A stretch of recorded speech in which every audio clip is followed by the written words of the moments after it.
the problem creates the opportunities, right? When you have a fix means you have a problem already, right? So you're fixing a problem that's already exists in that company. Usually those companies, they have a lot of shortage in a lot of areas they're not looking after.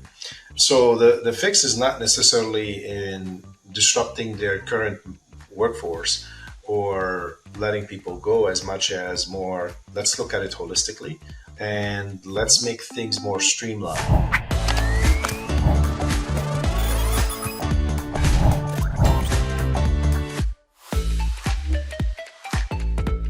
Hello and welcome to the Gross Profit Podcast. My name is James Kennedy. I'm CEO and co-founder at procurementexpress.com. We take the hassle out of managing your company's spend with magical features, but we're not here to talk about that today. Instead, I have invited Fadi El Mouallem from Valenta to come and talk to us about purchasing and procurement through the prism of businesses that are hoping to be sold, maybe looking for acquisition targets, and what to do after acquisition, specifically when it comes to how procurement and Fadi and his team are able to help at each stage of those different of the life cycle. So Fadi, thank you very much for coming today. Maybe you could just take a minute or two to introduce yourself for those who don't know you yet and tell us a bit about yourself personally and the company Valenta and your position there. Thanks, James, for having me. It's great to be here. A little bit about myself. I come from a procurement career. I'm a practitioner and I've been in procurement for more than 20 years. And recently I joined Valenta as a consultant and managing partner. I built that function of procurement within Valenta. Valenta is think about it as a technology and business consulting firm, but also it's a platform where I can operate my business on. They provide me all the support and the back end. I've been with them for the past 6-7 months, and it's been great. Leveraging my expertise and what I like to do and how to influence and impact organizations. And when you say it's a platform, is that a technology platform or a BPO platform? Or it is a BPO platform. Definitely technology is a big component of that. We're heavily influenced by technology and we actually enable companies with technology. So technology is a big component of that.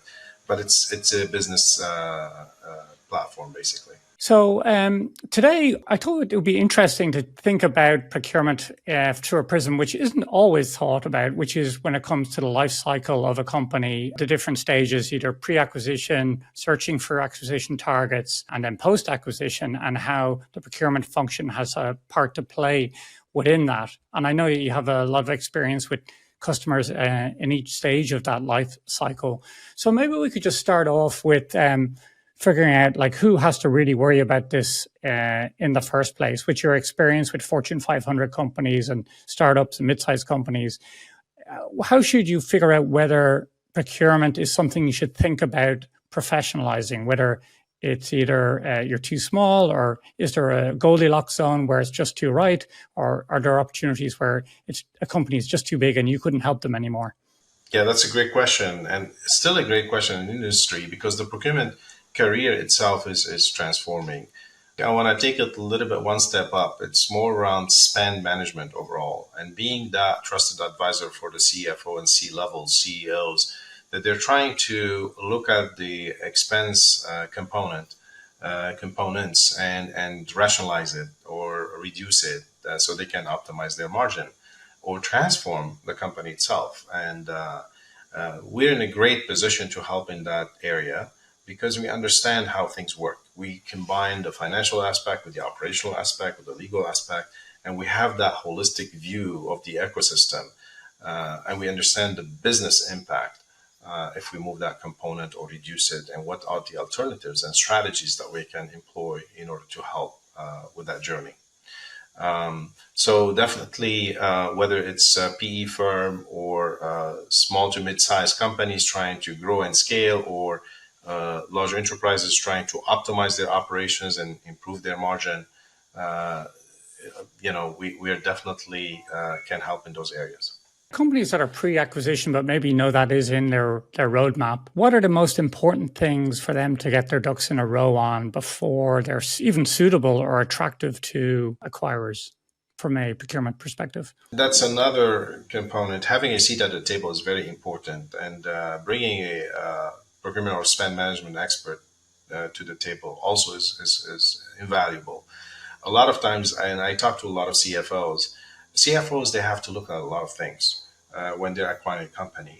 And when you have a team or a person subject matter experts that's really focused on the spend component and understanding the area, whether it's from a supplier risk perspective or from a big commitment perspective, we're really bringing to the surface all the risk and liability associated with the to be acquired company, the target company. Because remember, when we acquire or anyone acquire a company, whether it's a big company acquire a smaller one or a PE firm acquiring a company, they're not just acquiring the assets, they're also taking the liability on. Having a good understanding of those liabilities is going to be invaluable in the way it's priced and the way it's going to be handled post acquisition. Yeah, are acquirers looking for more flexibility or certainty in sort of cash flow outcomes? I would say visibility the most, visibility and understanding the most. So it can be part of the puzzle, right? I've seen so many times companies because remember, smaller companies usually that they're target for acquisition, they don't have all the workforce and expertise to manage every single aspect of the business well, especially on the procurement side. So there might be a lot of bad deals that they entered, not optimized pricing. Sometimes they lock them into long-term deals with a hefty penalty to exit. And that needs to be identified. Like, what are the big commitments that those companies have made in their supplier ecosystem that the PE firm needs to be aware of? And what can we do about it? Can we mitigate that? And some of those deals, they're actually multi-year, multi-million dollars, and they can be overlooked. It needs to be brought to the surface.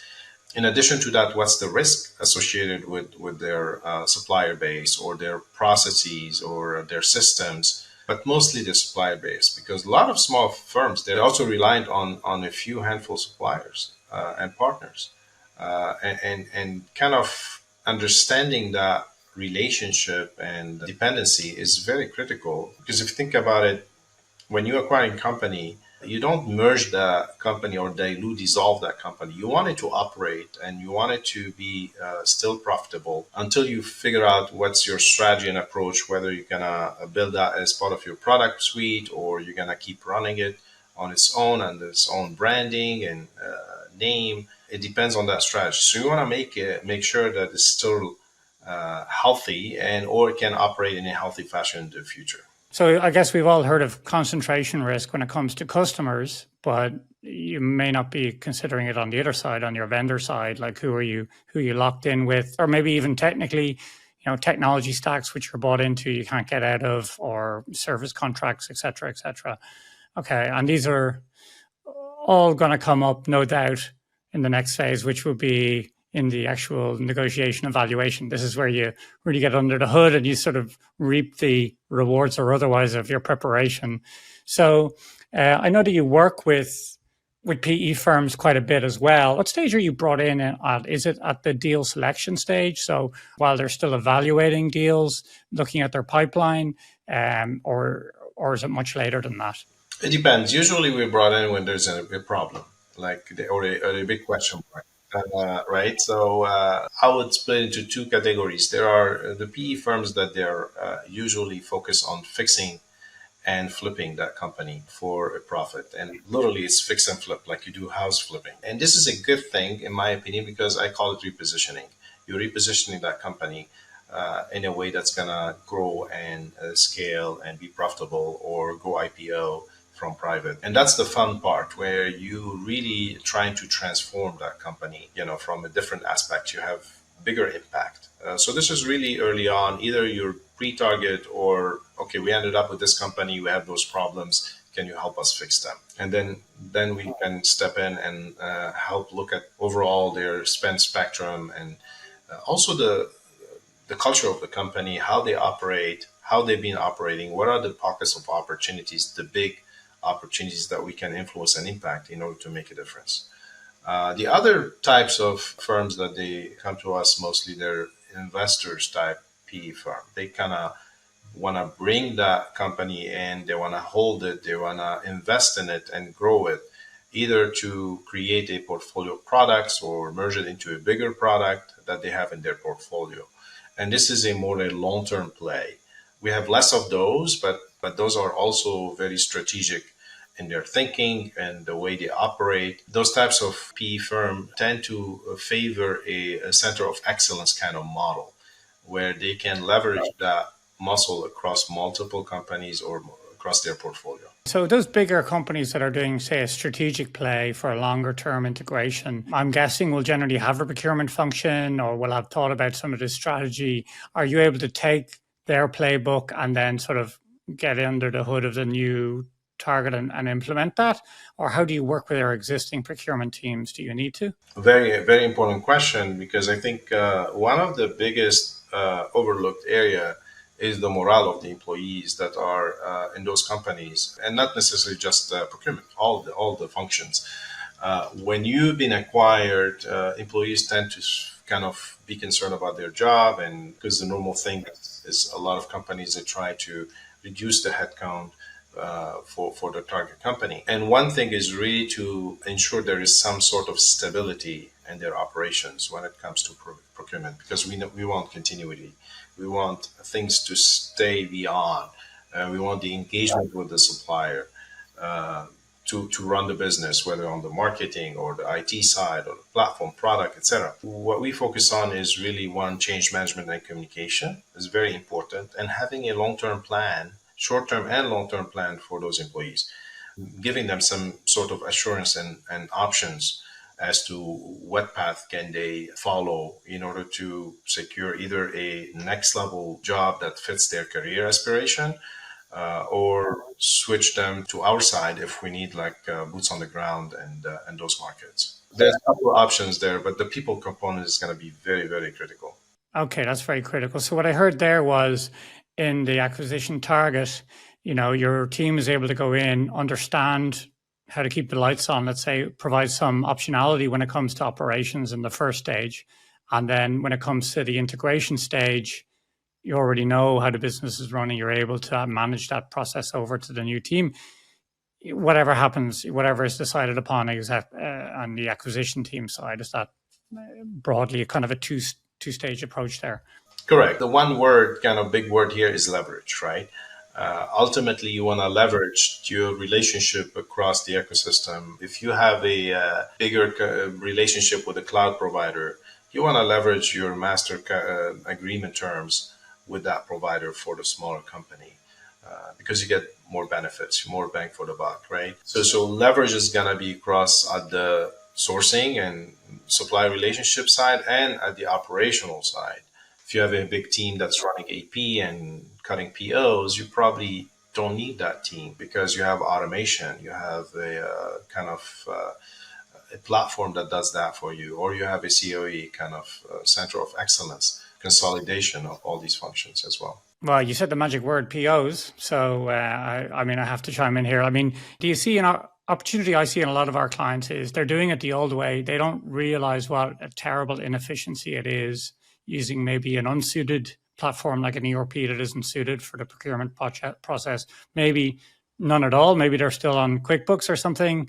And, people think of, well, if you put a tool in, you're going to get rid of people. But actually, those people are basically barely able to swim where they are doing things the old way by paper, maybe, or emails, or God knows what. So then bringing best of class solutions in allows that team to operate far more efficiently together. I'd be interested to hear, maybe you could share if you can, like, have you seen any examples of really where a team was bogged down with their old process and you were able to turn things around for them? Yeah. Sometimes I like to think that we send thousands of people home 10 minutes early at Procurement Express. Like, have you seen an on-the-ground example of how people's lives have been changed by improving these processes for them? The key here is really having an open mindset, right?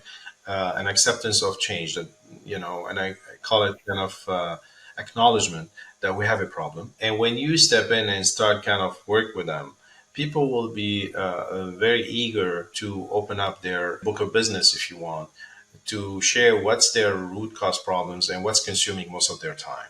And if you come from a perspective of helping them, I think they will be more collaborative. And that's what we focus on. There are so many examples of companies where, I'm working with a client out of Florida that they are merging basically a business, and they're starting from scratch, so they have to stand up their own procurement organization. But it's kind of a lot of band-aids over the years, and just looking at the processes that they have to go through and giving them that line of sight of how things should operate. The nice thing about my approach, what I like, is I don't come from a perspective of rip and replace. Let's see what you have. Let's see how fixable it is, so we can have minimal disruption in the short term, and then work our way through to a more strategic transformation plan over the next 3 to 5 years.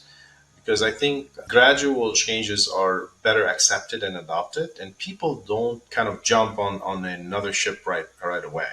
It takes time for them to get familiar with the new processes and new systems or technology that they have to deal with. And there's a little bit of upskilling that people need to do as they navigate their career and what's their next level. And now that AI is taking over a lot of the kind of task, it's intelligently, not just robotically. It's forcing people to kind of think outside the box as to how I can still add value around all this automation happening. Is there ever a tension there? I mean, talking about the sort of fix and flip approach, when you have this 3 to 5 year time frame, let's say, you don't have quite as long to take that time. How do you resolve those two issues where maybe there's a firm plan to be worked to, you need to make progress, yet making too much change too quickly can burn the boats, I guess, or mess things up? Is that a problem, or are you able to balance those two? And I think it's the problem creates the opportunities, right? It's when you have a fix means you have a problem already, right? So you're fixing a problem that's already exists in that company. And usually those companies, they have a lot of shortage in a lot of areas. They're not kind of looking after. So the fix is not necessarily in disrupting their current workforce or letting people go, as much as more, let's look at it holistically. Let's identify those areas of gaps, and let's make things more streamlined. And there might be some repositioning, and that's okay. But they might be very short on resources as well, which gives us even more leverage to rely on existing resources to upskill them, put them in the right places within the organization because we need them, but also supplement their bandwidth with some sort of either technology or some staff aug, whether managed service provider model or an extension of the team. I mean, it must be quite fun to come in and see this great business, which has grown fast, which has created something, but are obviously doing things non-optimally, and then to be able to make those optimizations to push on profitability pretty quickly, I guess. Oh, absolutely. It creates an amazing relationship between us and the companies, because you're really affecting the way they do business in their lives in a lot of ways, right? So I think there has to be a lot of trust, a lot of accountability on our side as well, to make sure we're doing everything we could. And typically what I commit to is like I'm invested in that process. I'm literally invested in that process and committing to the success and to the outcome. So we've talked about how you can help a company pre-acquisition, PE firms, and what they're looking for. Sounds like you're brought in there to fix a problem generally. When you get into post-acquisition, and then using technology and maybe a BPO platform to push on profitability, whether it's a strategic or a fix and flip model, as you described it. I hadn't heard that before. I like it. So is there an ideal sort of type of PE firm you like to work with? Is there a particular sector or vertical that you have particular expertise in?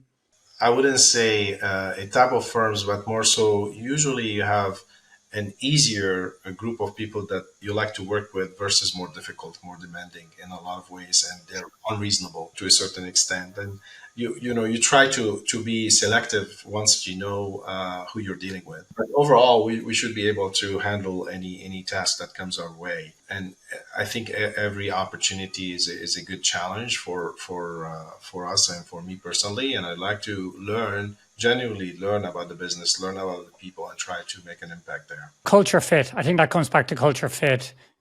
you say like a client that you can work well with. I mean, that's got to be about culture, right? So when I interact with, say, PE firms or whatever, I'm always wondering, well, in the back of my mind, I have this Wolf of Wall Street type mentality I'm afraid of. I'm thinking like, but then actually some of those firms, you really have to look at their values and see how their values line up with yours. So what would you say are the values that Valenta exemplify? I would say one is trust. We always give our clients and partners the upper hand from a contractual perspective. We have short termination clause. If they're not happy, they can terminate it within 30 days. There's no penalties and all kinds of things. We don't overcommit our clients. We want to make sure that our success is driving the business, and that's very important. The other piece that I did on my side is we're invested in that business in a way that I don't want to be paid unless there is a success, and I'm committing myself to that success of the firm. It's not about just selling staff hours. It's about really business value that's going to drive success for that company. And that's very important because I was on the buy side, and I'm still, but from a corporate perspective, and I know how it feels when consultants they just try to drive kind of work hours and charge you billable hours for that. I feel that model is not very successful in building great relationships as much as really driving the value of the business. The other component of values that Valenta has is really there's a global aspect of that company, but also there's a local managing partner relationship. So we're a global company with a local business intimacy. So we have managing partners all over the world. And if you're, let's say, in Ireland, like yourself, we have someone in that market that's closer to you that can connect with you in your time zone, that can lead that relationship. Whether or not they're the subject matter expert, they can connect you with the subject matter experts in that ecosystem to really drive the functional element of your need or services. But you'll have someone in your proximity that you can talk to that will be in charge of your account. We don't have a sales structure. We're only a managing partner layer. So a person that's really a business entrepreneur that's invested in that business, and they care about the clients because you are their clients. They're not chasing quota. It's more, and that's very unique in the industry versus like a sales army or, that they're kind of trying to call you all day long in order to get their quota at the end of the quarter. That's not how we operate. That's not our model. Sure, and all the time, you're conscious you're paying for that excellent sales team that's following up with you. Has to be fed. So Exactly. you are based in the Bay Area, is that correct? So a lot of tech, I'm guessing, in that area. A lot of startups, a lot of technology firms, but also the Bay Area is big, and a lot of times I cover clients outside the Bay Area, California, or even across the country. And we have clients in Canada as well. Awesome. I love what you said about giving the client the upper hand. I think that's a very nice attitude to have. We were talking about our love of travel. I definitely have a big love of travel. Where would you say is your favorite place that you've worked from, and maybe one place that you've holidayed from, and why would you recommend them? I'm not going to brag you and say Ireland, Dublin. I've been to Dublin. It's a lovely city. There is a bar, a pub at every corner. Which is great. I loved it. I love traveling to Asia. I think Asia is an amazing kind of balance of culture and landscape and nature. So my last trip was to the Philippines. Amazing country. I think 800 islands or plus, and you can't get enough time to visit all the aspects that this country has. And I know there's so many countries in Southeast Asia and Asia in general. So I have on my bucket list a few countries to visit. Indonesia is one of them. Maybe in Europe, my next trip might be Spain or, Italy too on my bucket list on the next couple of years, hopefully. If you're listening this far, since Fadi has mentioned Dublin, I didn't pay him to say that, but my top tip, if you're coming to Dublin, go to Mulligan's Pub on Poolbeg Street. They have, it's an authentic bar, not a tourist bar, and you'll get a great pint of Guinness, that's the great thing about being Irish. If I was English, you'd expect me to be well-spoken. If I was German, you'd expect me to be smart. But if Irish, you just have a beer with someone and they feel like they've had the authentic experience. So that's my recommendation. Love it. All right, Fadi, thank you. thank you very much for taking the time to chat with us. I really appreciate it, and we'll look forward to building a relationship in the future.